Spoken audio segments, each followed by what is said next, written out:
حضرت مولا علی شیر خدا کے دور اقدس میں دو عورتیں آئیں کہ ایک دائیا کے گھر میں دو عورتوں کی ڈلیوری ہوئی، ایک کے گھر میں لڑکی پیدا ہوئی، وہ سمجھ آ رہی میاں، ایک کے گھر میں لڑکا پیدا، ایک کے گھر میں لڑکی، ایک کے گھر میں لڑکا۔ اب جب صبح ہوئی، رات کو اندھیرا تھا، کمرے میں پتہ نہ چل سکا، پتر کہتے دھی کے دیے۔ صبح ہوئی تو جس کا بیٹا تھا وہ کہتی بیٹا میرا، اور جس کی بیٹی تھی وہ بھی کہتی بیٹا میرا۔ یہ جب لڑائی فساد بنا تو حضرت مولا علی کے پاس اس کا معاملہ آیا۔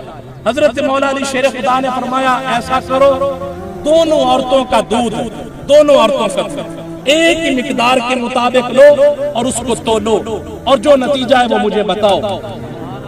دونوں عورتوں کا دودھ لیا گیا چھاتی سے، ایک ہی مقدار میں، ایک ہی ملی لیٹر کے حساب سے تولا گیا۔ نتیجہ جناب، ایک کا دودھ وزنی ہے، ایک کا دودھ ہلکا ہے۔ نہیں پہنچے، ایک کا دودھ وزنی ہے، ایک کا دودھ ہلکا ہے۔ آپ نے فرمایا فیصلہ ہو گیا، جس کا دودھ وزنی ہے پتر ہوتا ہے، اور جس کا دودھ ہلکا ہے دھی اس کی ہے۔ عرض کی حضور یہ مسئلہ کہاں سے نکالا؟ فرمایا قرآن سے۔ سبحان اللہ۔ کہا کیسے جناب؟ اللہ تبارک و تعالیٰ نے لڑکے کو پورا حصہ دیا ہے، لڑکی کو آدھا حصہ دیا ہے، ہمیں حکم دے رہا ہے اپنی بھی تقسیم تو اس کی ایسے ہی ہوگی نا۔ سبحان اللہ، سبحان اللہ۔ یہ حضرت مولا علی کا علم یہ ہے۔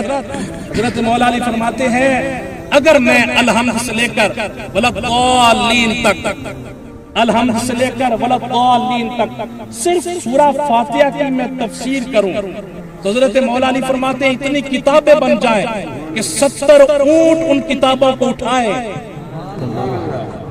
نہیں بولے جی قضا کر کے 70 اونٹ۔ اور اعلیٰ حضرت فاضل بریلوی امام احمد رضا خان کشتہ عشق و رسالت فرماتے ہیں اگر اتنی مقدار میں کتابیں ہوں کہ 70 اونٹوں پہ نتیجہ ہے تو ان کی تعداد 25,000 بنتی ہے۔ یعنی کہ مولا علی اگر صرف سورہ فاتحہ کی تفسیر کریں تو 25,000 جلدیں بن جائیں، لیکن مولا علی فرماتے ہیں پھر بھی کچھ رہ جائے۔ اللہ